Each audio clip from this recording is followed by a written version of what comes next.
Hey, welcome to Lecture 3. So far, you've learned what Agentic AI actually is, and you know the key concepts that power it. Now it's time to shift gears and understand the exam itself.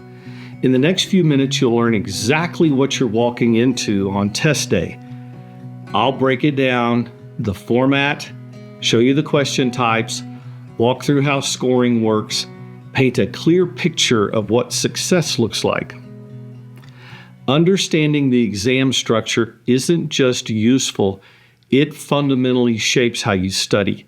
So let's get into it. The AB-100 is delivered as a computer-based exam through Microsoft's official testing platform. Here are the critical numbers that you need to know. You'll face 80 questions total, and you have 90 minutes to work through them. The passing score is 700 out of 1,000, 70%.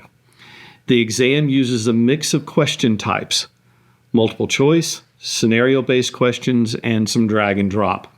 The exam costs $165 and it's delivered online with a proctor watching. Now, question-wise, that breaks down to roughly 1 minute and 7 seconds per question. Don't think of it that way. The easy questions go fast, maybe 10 to 15 seconds. The scenario questions can easily eat up 2 to 4 minutes, and that's where your strategy really matters. Let me give you some realistic breakdown of how you should think about your time. The knowledge questions, the straightforward questions, should take you 10 to 15 seconds. Answer them and move on. If you have a question about one, flag it. Multiple select questions where you have to pick all the correct answers, those are going to take more, about 30 to 45 seconds, because you just can't pick one. Scenario-based questions are your time sinks, 2 to 4 minutes each. You need to read carefully, understand the business context, and reason through the options. And here's a smart move. Reserve about 10 minutes at the end to revisit the questions that you flagged. Now, why does this matter? Because the exam is adaptive. If you absolutely crush your first 20 questions, the next batch will be noticeably more difficult. If you struggle, they get easier. So your early performance actually shapes the rest of your test experience. Let's talk about the actual question format you'll encounter. First, multiple choice with a single answer. You see 4 options, you pick one. These are the most common question type on the exam, and they test whether you understand concepts and can apply them. Then there are multiple select questions. Same idea as multiple choice, but you have to identify all the correct answers. This is trickier because you don't get partial credit. You have to get it right on every selection or the question counts as wrong. That's why those not only feel harder, but they are harder. Scenario-based questions are the meaty part of the exam. You read a business situation, maybe a company wants to deploy an agent to handle something, and then you answer 2 or 3 follow-up questions about that scenario. These test real-world reasoning, not just definitions. And finally, drag and drop questions where you match terms or you sequence steps. These show up occasionally, but they're not that common, really. Now, here's something that will directly impact how you study. The exam is organized around 3 domains, and they are not equally weighted. The first domain is planning. That covers requirements gathering, strategy, and return on investment. It's 25 to 30% of the exam. The second is design. That's architecture design patterns and how you integrate systems. It's also 25 to 30%. But here's the critical part. Deployment accounts for 40 to 45% of the exam. This will include governance, security, monitoring, and evaluation. The exam is telling you something here. It cares deeply how you deploy responsibly. It's not just about building cool AI. It's about building AI that's safe, compliant, and aligned with business needs. I've been consulting and training in the security domain for decades.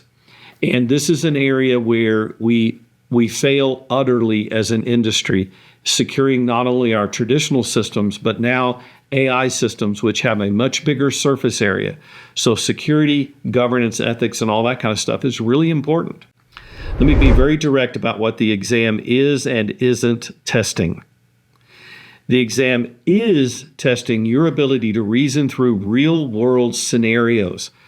It wants to know if you understand trade-offs like speed versus safety, autonomy versus control. It's testing best practices for design and deployment.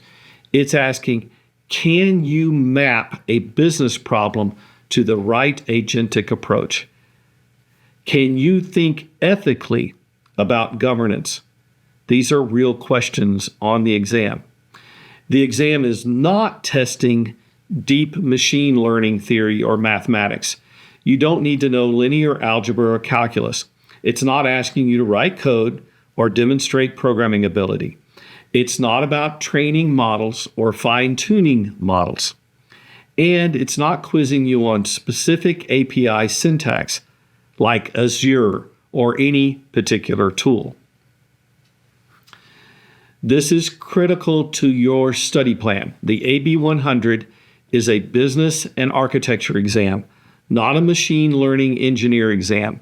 If you can understand why and how to deploy agentic systems responsibly, then you're going to succeed. Here's a mental framework that will help you when you're staring at a scenario question on test day. Follow these 5 steps. Step 1, identify the business goal. What is the company actually trying to achieve? Is it cost saving, faster response times, better customer experience? Get specific here. Step 2, spot the constraints. Is there a budget limit, a timeline, regulatory requirements, compliance concerns? These will shape your answer. Step 3, recognize why an agent fits the challenge. Why is agentic AI the right solution here? Is the company trying to automate complex decisions? Do they need reasoning plus tool use?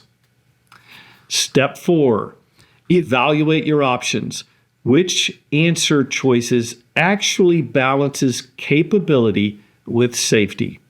In step 5, this is the key differentiator, choose the balanced answer. The right answer usually doesn't maximize capability at any cost. It looks for trade-off thinking. It respects guardrails, and it thinks about responsible deployment. Now let's lock in those essentials before we move forward. 1, the format is 80 questions, 90 minutes, adaptive difficulty, and you need 70% to pass. 2, your pacing matters. Simple questions go quick.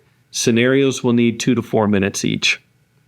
3, you'll see multiple choice and multiple select, as well as scenario-based questions, as well as some drag and drop. 4, 3 domains make up the exam, but deployment is the heaviest weight. That tells you what to prioritize in studying. 5, the exam is fundamentally testing your business reasoning and your ability to think about safe, responsible deployment. It's not testing coding or deep theory. Now that you know what you're walking into, the next lecture, the course roadmap and study tips, is where we'll build your study plan. I'm going to show you how to allocate your time across topics based on the exam weight. I'll give you tactics specifically for scenario questions, and I'll share what works for practice tests. So I'll see you in that next lecture.